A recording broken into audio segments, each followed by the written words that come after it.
el subsecretario, él es el subsecretario de gestión de, perdón, él es el subsecretario de dirección, de gestión de riesgos, ¿verdad? De riesgos. Luisa, por favor, arranque usted si es tan amable. Vamos a ver cómo van las cosas y conversamos del tema. Claro que sí.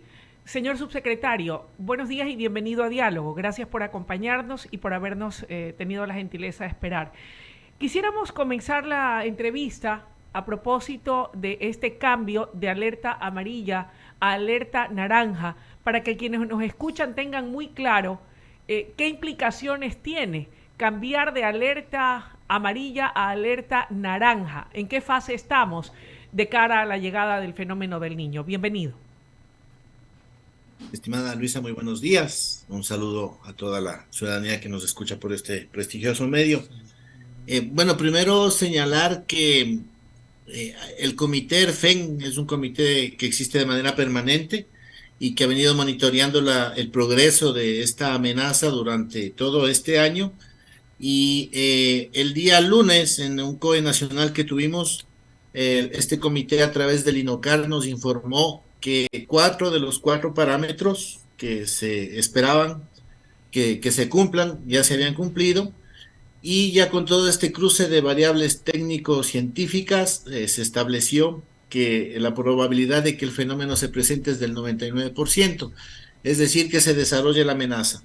El color naranja lo que significa es que el evento es inminente, ¿no? Entonces, dados ya estos monitoreos y parámetros técnicos científicos, nos queda a nosotros, o nos quedó como Secretaría de Gestión de Riesgos, aprobar la alerta naranja y dar a conocer al Comité de Operaciones Nacional aquello para que se sigan redoblando los esfuerzos. Estimada Luisa, a diferencia quizás de otros eventos adversos como son los sismos, los tsunamis, que son un poco de una presentación más súbita, este fenómeno del Niño nos ha permitido durante estos 6, 8 meses irle monitoreando, y a medida que ha ido incrementando también nosotros hemos como ente rector podido dar directrices y lineamientos a los GAT para que vayan cumpliendo acciones de protección.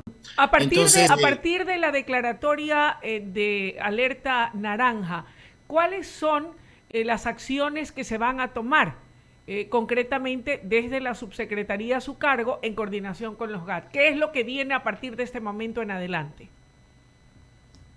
más bien se continúa con las acciones, ¿no? Como estaba señalando, ya en alerta amarilla, dado que este fenómeno fue monitoreado y nos iba advirtiendo, ya se empezaron a hacer acciones importantes de articulación del nivel central de gobierno con los gobiernos autónomos descentralizados, especialmente los municipios y los consejos provinciales. Hay que tomar en cuenta que las acciones de protección, las primarias, siempre estarán dadas desde cada uno de los gobiernos autónomos descentralizados, y que el gobierno nacional está de manera articulada coordinando con ellos en un sentido de complementar las acciones que les vayan haciendo falta a los GAT, pero en primera instancia son ellos quienes tienen que, por ejemplo, encargarse de desasolve de ríos, de drenajes de ríos, de limpiezas de alcantarillados, y de un sinnúmero de acciones que lo que van a permitir, si hoy hacemos aquello, van a permitir que los impactos sean menores. En el año 97 y 98, aquel fenómeno del Niño le costó al país 2.800 millones de dólares. Seguramente no se hicieron varias acciones o muchas acciones que se pudieron haber realizado para que esa cantidad no sea tan alta. Lo que esperamos hoy y buscamos el día de hoy en esta temporada es que, en función de lo que ya hemos determinado, sabemos dónde va a golpear con mayor fuerza el fenómeno del Niño, porque las épocas lluviosas normales así lo hacen, tenemos establecidos los cantones, las provincias, y entonces en función de eso hay que ponerse ya a hacer acciones de protección. Y el impacto, mientras mayores acciones hagamos, el impacto va a ser menor, pero la amenaza se va a presentar, ¿no? Y eso hay que ser categórico con la ciudadanía. El fenómeno se va a dar, las lluvias se van a presentar, va a haber inundaciones, va a haber deslizamientos, hundimientos, cultivos afectados, pero el impacto va a ser menor en función de cómo nosotros hagamos acciones que disminuyan nuestras vulnerabilidades. Y eso, cada sector tiene su responsabilidad en esta parte. Rodrigo, el tema de recursos no ha sido motivo de algún impedimento en poder tomar las medidas de prevención en cada una de las provincias del país. ¿Cómo estamos en materia de recursos económicos para poder atender estos requerimientos? Muchos gobiernos autónomos descentralizados señalaban un poco esa limitante. Nosotros les decíamos que lo prioritario es que en primera instancia ellos tienen que tomar el presupuesto que ya tienen asignado, ¿no? Porque ningún municipio, ningún consejo provincial, o pocos al menos, tienen fondos destinados para gestionar riesgos. Eso es de conocimiento general. Pero el éxito está en que yo como alcalde, alcaldesa o prefecto, prefecta reconozca que tengo ciertas vulnerabilidades, pero que sí tengo un presupuesto asignado a mi cartera y que yo lo puedo reorientar. Entonces nosotros instábamos a estas autoridades a que no se detengan por temas presupuestarios, que no condicionen y que esos presupuestos que estaban destinados para obras que no eran prioritarias, como qué sé yo, adoquinamiento de un parque, las fiestas cantonales, patronales, parroquiales, que esos recursos puedan ser reorientados de manera prioritaria para ir teniendo acciones que me protejan y que me cubran. Eso en primera instancia. En segunda instancia, el gobierno nacional ha venido ya gestionando varios recursos. Tenemos algunas fuentes que ya el señor presidente de la República había señalado el día lunes financiadas.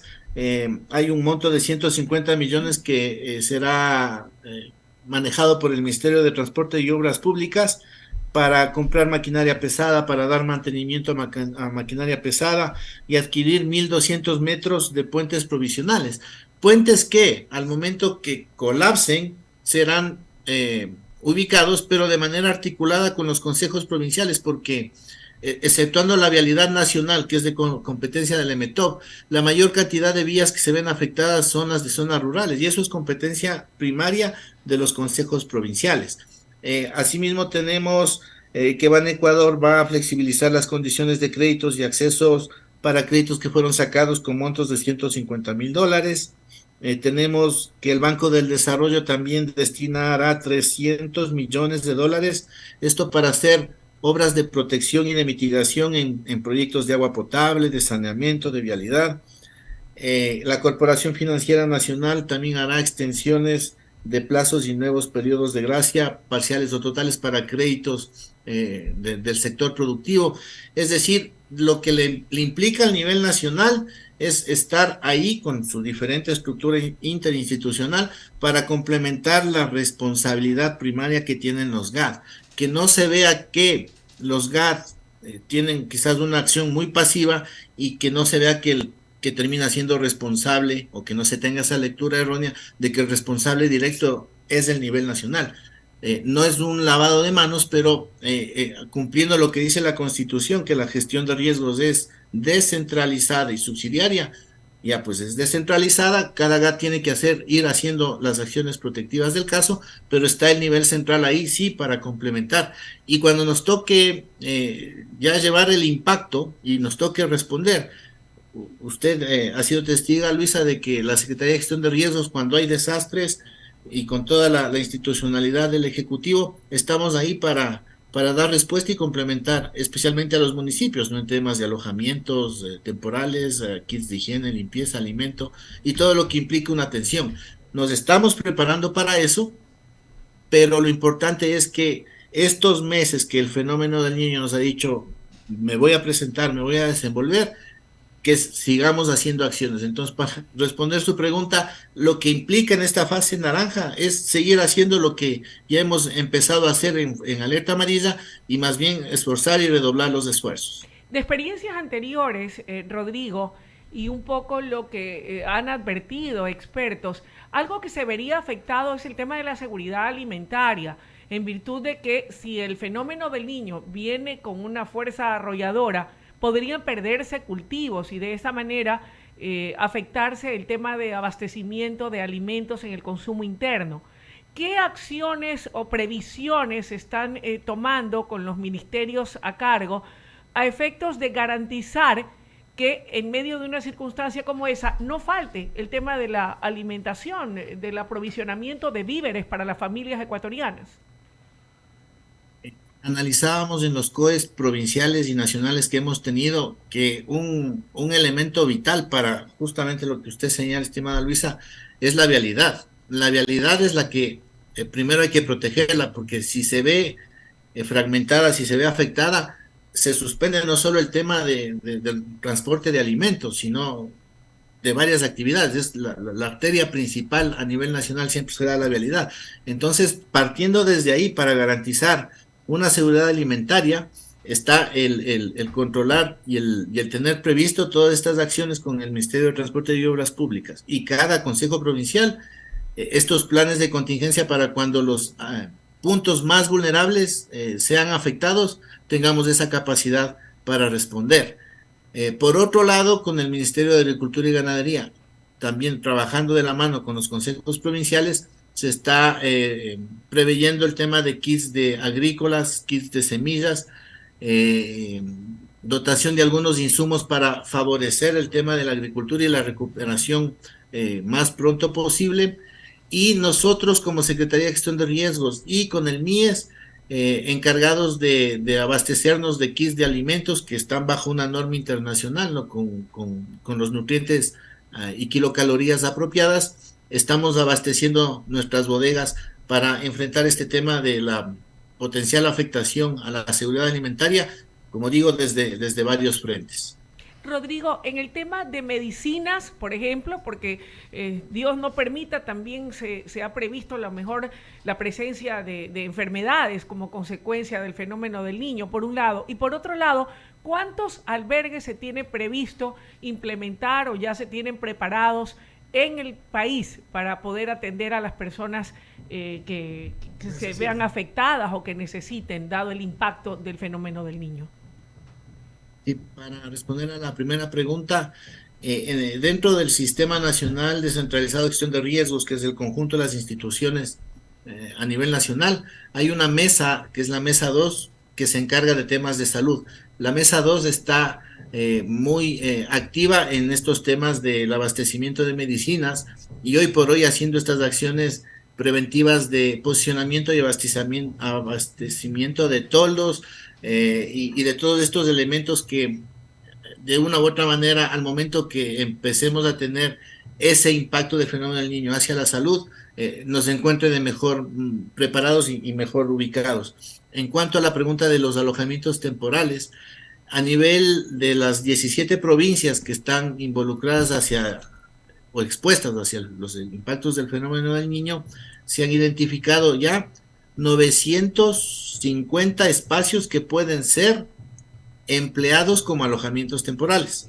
Esto no significa que ya hay 950 alojamientos temporales instalados. Es decir, ya hemos trabajado con los gobiernos cantonales la identificación de los mejores lugares que podrían servir para que al momento que toque evacuar una familia o población que esté en una zona de riesgo, una zona segura, no estemos improvisando ese momento en los COEs a dónde llevarles y tenerlo previsto. Y tener preposicionados cerca a diferentes lugares con bodegas estratégicas, camas, colchones, frazadas, cocinas comunitarias, todos esos implementos que van a permitir darle operatividad a esos alojamientos temporales. No estamos nosotros estimando que los 950 se vayan a implementar, porque lo que buscamos hoy por hoy es que las familias también tengan un principio de autoprotección. Donde se inundó el año anterior, la época lluviosa anterior, y las viviendas que se inundaron el año anterior en la época lluviosa van a ser las mismas que se van a ver afectadas en este fenómeno del niño. Entonces, instamos a la ciudadanía también a que, si ya conoce que su vivienda es vulnerable, tenga su plan de contingencia para no necesariamente tener que ir al alojamiento temporal. Si tiene esa capacidad, si tiene familias que le puedan acoger, sean sanguíneas o no sanguíneas, que pueda ya de manera previa ir sacando sus bienes, protegiéndolos y trasladándose a otro lugar, porque así las pérdidas y los impactos van a ser menores. No necesariamente hay que esperar que el agua empiece a subir para sacar a las personas y a sus bienes. Esto también implica una responsabilidad compartida con la ciudadanía y eso es lo que estamos, si usted ha visto en los medios de comunicación, con pequeñas cuñas televisivas y por redes, dándole un poco duro a este tema, porque también hay que sensibilizar a la ciudadanía y dotarle de esa cuota de responsabilidad que ellos tienen como actores principales y que no sea solo el Estado desde el nivel central o cantonal o provincial quienes tengan la responsabilidad directa. Subsecretario Rosero, ¿cómo le va? Buenos días, soy Eduardo Mendoza Paladines. Lo escucho con mucha atención y satisfacción porque veo que tienen bastante claro y bastante organizado el tema de lo que puede ser el fenómeno del niño.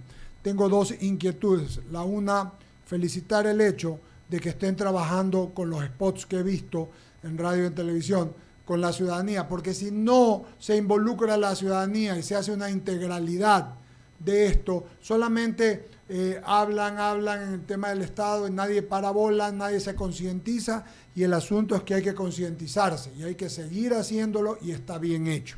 Enhorabuena. Ahora, hay una cantidad de colegios, he entrevistado muchas veces a la ministra Brown, que es mi buena amiga, sobre todo acá en la costa, después de los inviernos que no pudieron, miren, pasado ni siquiera pudieron ir a clases los chicos porque estaban terribles. Se está planificando algo para las escuelas y colegios, no solo las que no han podido ir a clases porque la infraestructura por las lluvias no dieron, sino que en el caso de la costa puede caer, porque hasta febrero todavía se tiene clases, puede caer lluvia y esto podría complicar. ¿Hay algo al respecto? Sí, así mismo como le explicaba a Luisa, Eduardo, muy buenos días. Muy buenos días.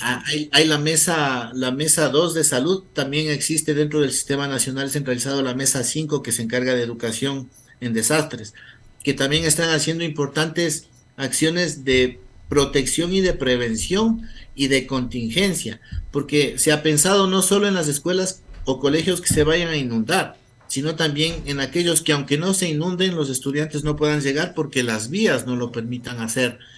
Y estos planes implican que cuando tengamos o no se pueda acudir a clases por cualquiera de estas dos razones, se cambie de modalidad y que se fortalezca la capacidad tanto de docentes como de estudiantes a medida de lo posible en que ese cambio de modalidad, que lo más probable será virtual, sea favorable o de alguna manera subsane la demanda y la necesidad de no suspender las actividades académicas, ¿no? Yo pensaría que quizás con la unidad de gestión de riesgos del Ministerio de Educación, el plan específico que ellos tienen para enfrentar el fenómeno del niño desde su línea podría ser de mejor manera explicada, ¿no? Nosotros tenemos el contexto general de lo que está haciendo la Mesa 5, es lo que le acabo de explicar. De otro lado, entiendo también que dentro de todas las provisiones y virtuales, yo coincido con usted en el tema vial, porque el último invierno fue terrible, sobre todo increíblemente para la zona de la sierra, con muchos problemas, y he visto al ministro de Transportes y Obras Públicas luchando, lo que decía usted, los puentes Baylis, los puentes, etcétera. Pero también me preocupa en este asunto es que cuando se daña una carretera o enseguida suben de precio, hay especulación y suben de precio los productos de primera necesidad y segunda necesidad, sobre todo los que vienen de la sierra a la costa, y esto genera un gasto adicional y hay especulación de un poco de sinvergüenzas que no piensan en la gente sino en ganar plata. Hay que tomar en consideración, subsecretario, esto también, ¿verdad? Sí, estimado Eduardo, volvemos a coincidir en que un eje principal que hay que proteger con todo es la vialidad nacional. Y como tú señalas, el invierno que se extendió prácticamente hasta junio, en la época lluviosa de este 2023, recuerden la inundación del 4 de junio de Esmeraldas, hay un poco que ubicó, pues ahí nos hizo notar la falencia en la vialidad. ¿Qué es lo que estamos haciendo hoy?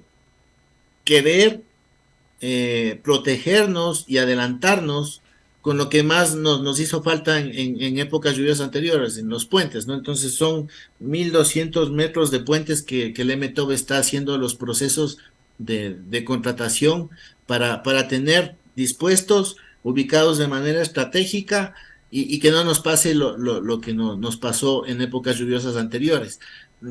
Quizás aquí aprovechar la oportunidad para decirle a la ciudadanía a través de ustedes que el fenómeno del Niño, que se une con la época lluviosa habitual de fin de año, va a generar impactos. Pero el impacto no estará dado en función directamente de la amenaza. O sea, la amenaza está ahí, vamos a tener efectos, pero el impacto, la cantidad de daños o lo agresivo que el fenómeno puede hacer no está dado por el propio fenómeno, está dado en función de cómo las autoridades, cómo la ciudadanía hagamos acciones para reducir nuestras vulnerabilidades. Ahí vamos a bajar esa cantidad de daños y por ende, ¿no? Lo que se prevea perderse, qué sé yo, 2.500 millones de dólares que pueden preverse que se van a perder, van a ser menores. ¿Vamos a tener impactos? Sí, vamos a tener impactos. Luchemos porque estos sean menores. Subsecretario Rodrigo Rosero, subsecretario de Gestión de Riesgos, agradecerle su gentileza y amabilidad de estar con nosotros acá en el diálogo, programa de I-99 que cumplió 20 años la semana pasada y pues seguiremos conversando, todavía hay bastante que conversar, lo que usted dice es muy real, todavía no comenzamos la estación lluviosa, pero se sigue acercando, ya estamos yendo a octubre, técnicamente esto podría ser en diciembre, enero, febrero, ojalá que sea el próximo año para tener más tiempo, pero hay que estar preparado. Y veo que el gobierno en eso está tomando todas las medidas para que no lo coja desprevenido ni descolocado, sino listo. Muchísimas gracias, que tenga usted un buen día. Y Eduardo, muchas gracias, a Luisa también y felicidades por esos 20 años. Muchas gracias. Con ello vamos a pagar el corte comercial y regresamos enseguida.